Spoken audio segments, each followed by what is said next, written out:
আমরা তো জানি জন্মদিন উদযাপন করা জায়েজ নেই, কিন্তু আমরা দেখলাম বন্যা দুর্গত ক্যাম্পে শিশুর জন্ম উপলক্ষে আসন্না ফাউন্ডেশন ভালো খাবার আয়োজন করেছে। এটা কিভাবে জায়েজ হতে পারে? শনিবার আর বুধবার নাকি নখ কাটা যায় না, এটা কি সত্য?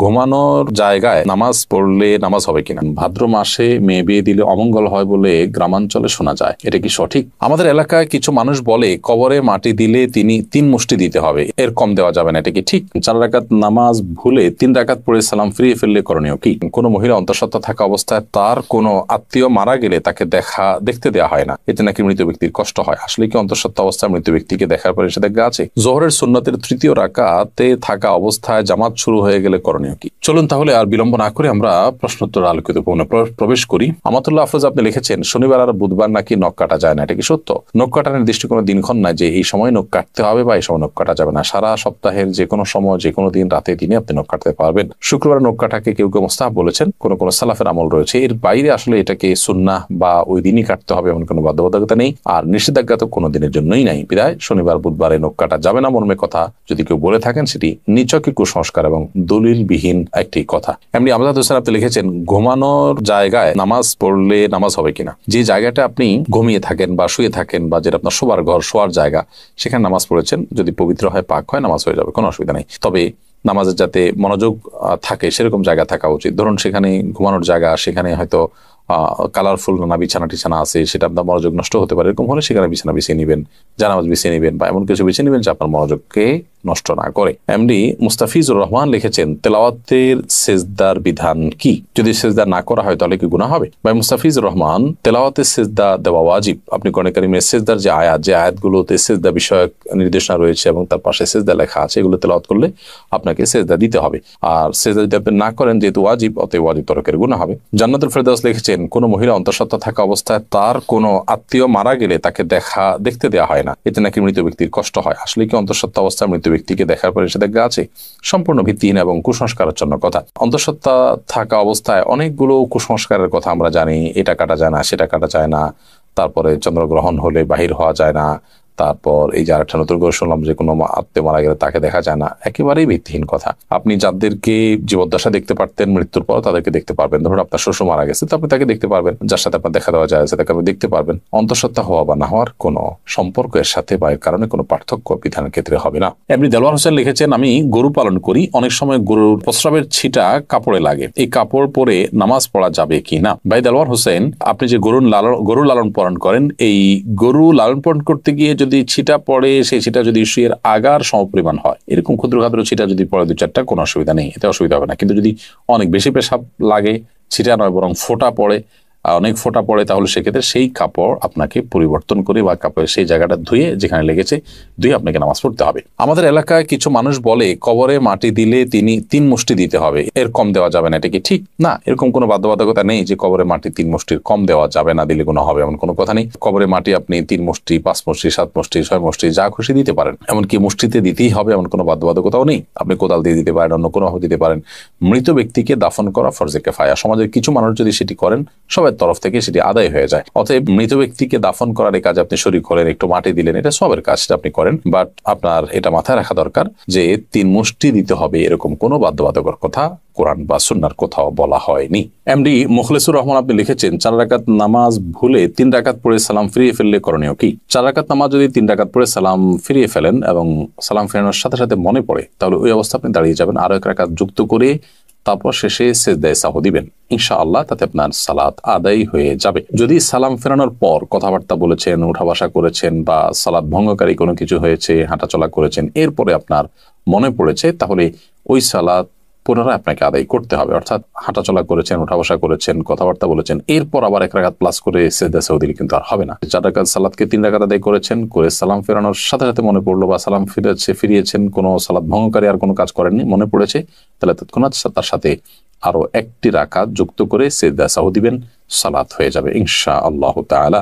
এসএইচ মোহাম্মদ আল জাবির আপনি লিখেছেন, ভাদ্র মাসে মেয়ে বিয়ে দিলে অমঙ্গল হয় বলে গ্রামাঞ্চলে শোনা যায়, এটা কি সঠিক? না, এরকম কোনো কথা নেই। বিয়ের ব্যাপারে এমন কোনো সময় বা এমন কোনো কাল নেই যে সময় কালে বিবাহ হলে কোনো প্রকার ক্ষতি হতে পারে বা উপকার হতে পারে। বিবাহ সব সময় করা যায় এমন একটি বিষয়। শুধুমাত্র হজের এহরামরত অবস্থায় বিবাহ বন্ধনে আবদ্ধ হওয়া নিয়ে উলামায়ে কেরামের ভিন্ন মত আছে, একদল উলামা ইকরাম জায়েজ বলেন, অন্য দল উলামা ইকরাম না জায়েজ বলেন। তবে এর বাইরে অন্য বছরের অন্য কোনো সময়, রমজানের বাইরে, কাটা চাঁদ বলে আপনার জিলহজ মাসে, কোরবানিদের মাসে, সে মাসে, কিংবা এই ভাদ্র মাসের কথা আমি নতুন জানলাম, তো এরকম কোনো মাসে বিয়ে করলে কোনো অমঙ্গল হয়, মঙ্গল হয়, এরকম মনে করলে সেটি কুসংস্কার এবং বেদাত হবে। এ ধরনের কুসংস্কারের জন্য বিশ্বাসী হওয়া যাবে না। আফরিন জাহান লিখেছেন, আমার বাসায় প্রচুর পিঁপড়া, বিশেষ করে রান্নাঘরে কাজের সময় পিঁপড়া কামড়ায় বলে অনেক পিঁপড়া মেরে ফেলি, এতে কোনো গুনাহ হবে কিনা? পিঁপড়া যদি আপনি মারেন এতে গুনাহ হবে না, কিন্তু আগুন দিয়ে পুড়িয়ে পিঁপড়া মারবেন না, এ ব্যাপারে নবী সাল্লাল্লাহু আলাইহি ওয়াসাল্লামের নিষেধাজ্ঞা রয়েছে। এর বাইরে আপনার পিঁপড়ার উপদ্রব থেকে বাঁচার জন্য আপনি সেটা মেরে ফেলতে পারেন। যে কোনো প্রাণী আমাদের যদি উপদ্রবের কারণ হয় তাহলে সেটা থেকে আত্মরক্ষার জন্য আমরা সেটি মারতে পারি, কিন্তু নির্মম ভাবে বা অপ্রয়োজনে কষ্ট দিয়ে তাকে তিলে তিলে শেষ করা বলতে যেটা বোঝানো হয় সেটা করা জায়েজ হবে না। জোহরের সুন্নতের তৃতীয় রাকাতে থাকা অবস্থায় জামাত শুরু হয়ে গেলে করণীয় কি? জোহরের সুন্নতের তৃতীয় রাকাতে আপনি আছেন, এমন অবস্থায় জামাত শুরু হয়ে গেলে আপনি আরেক রাকাতের সাথে প্লাস করবেন এবং তাড়াতাড়ি সেটা শেষ করে জামাতে শামিল হয়ে যাবেন। এক্ষেত্রে নামাজ ভেঙে ফেলবেন না।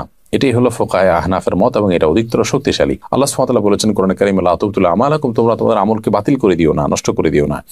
যদিও হাম্বলী মাযহাবের উলামা ইকরাম অনেকেই বলেন যে এরকম পরিস্থিতিতে আপনি নামাজ ছেড়ে দিয়ে জামাতে শামিল হবেন, কারণ নবী করিম সাল্লাল্লাহু আলাইহি ওয়াসাল্লাম বলেছেন, ইযা উকিমাতিস সালাতু ফালা সালাতা ইল্লাল মাকতুবা, যখন ফরজ নামাজের একামত হয়, একামত হলে তখন ফরজ নামাজ ছাড়ার কোন নামাজ পড়া জায়েজ নয়, যার কারণে আপনি সেটা ছেড়ে দিবেন, এরকম মত তারা দিয়ে থাকেন। মূলত এই হাদিসের আরেকটা ব্যাখ্যা হতে পারে, সেটা হলো যে যখন একামত শুরু হয় তখন আর ফরজ নামাজ অন্য কোনো নামাজ নয়, অর্থাৎ অন্য কোনো নামাজ শুরু করা যাবে না, কিন্তু শুরু করা নামাজ যে ভেঙে ফেলতে হবে সেটা কিন্তু এখান থেকে পরিষ্কার বোঝা যায় না, অর্থাৎ এটার একাধিক ব্যাখ্যা হওয়ার সুযোগ আছে, বিধায় এটা দিয়েই চূড়ান্তভাবে প্রমাণ করা যে নামাজ ভাঙা যাবে সেইটা সঠিক নয়। হাসানুল সিয়াম আপনি লিখেছেন, শুনেছি কেউ নেশাগ্রস্ত হলে 40 দিন ইবাদত কবুল হয় না। এখন প্রশ্ন হলো, কেউ নেশা করার পর 40 দিন না হওয়ার আগেই যদি তার ভুল বুঝতে পারে এবং তওবা করে ফিরে আসতে চায়, তবে কি সে ইবাদত করতে পারবে? প্রথম কথা হলো, ইবাদত তো করতেই হবে তাকে। পারবে মানে কি? ইবাদত করতে শুধু পারবে না, ইবাদত করাটা তার জন্য আবশ্যক। 40 দিন ইবাদত কবুল হবে না এই ভেবে তিনি যদি 40 দিন নামাজ পড়া বাদ দিয়ে রাখেন তাহলে তো ডাবল গুনাহ হবে তার। কবুল না হওয়ার দুইটা অর্থ আছে, একটা অর্থ হলো যে বিশুদ্ধই হবে না, আরেকটা হলো যে ইবাদত করেছেন সেটা কাগজে কলমে বিশুদ্ধ হয়েছে, বাট আল্লাহ তাআলার কাছে সেটা অ্যাকসেপ্টেবল হবে না। তো এখানে নেশাগ্রস্ত হলে 40 দিন ইবাদত কবুল হবে না মানে দ্বিতীয়টা উদ্দেশ্য, অর্থাৎ আপনি সঠিকভাবে যথাযথভাবে করে থাকলে আপনার নামাজ হয়ে গেছে, বাট আল্লাহর কাছে সেটা কাউন্টেবল হবে না, অ্যাকসেপ্টেবল হবে না। এখন প্রশ্ন উঠতে পারে, আল্লাহর কাছে অ্যাকসেপ্টেবল না হলে করে লাভ কি? উত্তর হবে যে আপনি করে দায়মুক্ত হলেন, অন্তত আপনাকে আল্লাহ নির্দেশ করেছেন, নির্দেশ পালন করেছেন, সে কাজটা অন্তত হয়েছে। আল্লাহ কবুল কি করলেন না সেটা তো আরেকটা বিষয়। তো এই জন্য এরকম পরিস্থিতিতে নামাজ বা অন্যান্য ইবাদতগুলো আমাদের ঠিক অব্যাহত রাখতে হবে। আমরা তো জানি জন্মদিন উদযাপন করা জায়েজ নেই, কিন্তু আমরা দেখলাম বন্যা দুর্গত ক্যাম্পে শিশুর জন্ম উপলক্ষে আসন্না ফাউন্ডেশন ভালো খাবারের আয়োজন করেছে। এটা কিভাবে জায়েজ হতে পারে? দেখুন, প্রথম কথা হলো যে শিশুর জন্মের দিনটি, যে দিনে সে জন্মগ্রহণ করেছে, এই দিনটিতে বাবা মা, আত্মীয় স্বজন সবাই আনন্দিত, এবং সেই দিনে আনন্দিত হয়ে তারা যদি ভালো খাবার খান, মিষ্টি কিনেন, এটা না জায়েজ পৃথিবীতে কেউ কোনোদিনই বলেনি। শিশুর জন্মের দিনে ভালো খাবার ব্যবস্থা করা আর প্রতি বছর জন্মদিন উদযাপন করা, কেক, মোমবাতি সহ, যেগুলোর প্রত্যেকটার আলাদা আলাদা ধর্মীয় ব্যাখ্যা আছে। কেক কেন ব্যবহার হয় জন্মদিনে, অন্য কোনো কিছু থাকতে কেক কেন, মোমবাতি কেন জ্বালানো হয়, এগুলো নিয়ে আপনি যদি একটু সোশ্যাল মিডিয়াতে অথবা আপনি গুগলে যদি সার্চ করেন তাহলে দেখতে পারবেন যে এর পেছনের রহস্যগুলো কি। অতএব ওই জিনিসগুলো একটা, আর জন্ম হয়েছে শিশুর, সে উপলক্ষে ওই দিনে মিষ্টি খেলেন, ভালো রান্না করলেন, যে কোনো আনন্দের ঘটনাকে কেন্দ্র করেই তো আমরা ভালো কিছু খাই, সেটাকে পৃথিবীর কোনো আলেম মানে নাজায়েজ বলেননি। দুটিকে যদি আমরা গুলিয়ে ফেলি তাহলে তো ভুল হবে, এবং সেই সাথে এটাকে কেউ ইবাদত শরিয়ার কাজও মনে করছে না। দুইটা জিনিস এখানে। জন্ম দিবস উদযাপন যেটি বছর বছর হয়ে থাকে, সেখানে যে সমস্ত আইটেমের প্রয়োজন হয় সেগুলো অগ্নি পূজকদের বিভিন্ন বিশ্বাস থেকে এসেছে, তাদের কৃষ্টি বা কালচার। আর যে কোনো আনন্দের বা যে কোনো সুখের কোনো ঘটনা আসলে তখন খুশি হয়ে নিজেরা ভালো কিছু খাওয়া বা খাওয়ানো, সেটাকে পৃথিবীতে কেউ নাজায়েজ বলেনি, এবং দুটি কখনো এক জিনিস নয়। এই পার্থক্যটা আমাদের করতে হবে। আমরা অনেক সময় এই বিষয়গুলোকে গুলিয়ে ফেলি। অ্যাক্সিডেন্টের কারণে আমার পায়ে প্লাস্টার লাগানো হয়েছে, এটা ভেজানো যাবে না, এমত অবস্থায় গোসল ফরজ হলে কি করব? অ্যাক্সিডেন্টের কারণে আপনার পায়ে যে প্লাস্টার লাগানো হয়েছে, পায়ে বা হাতে, সেই প্লাস্টার যদি ভেজানো না যায় পানিতে, তাহলে ওখানে প্লাস্টিক দিয়ে বিভিন্নভাবে পেঁচিয়ে তারপর আপনি গোসল করবেন।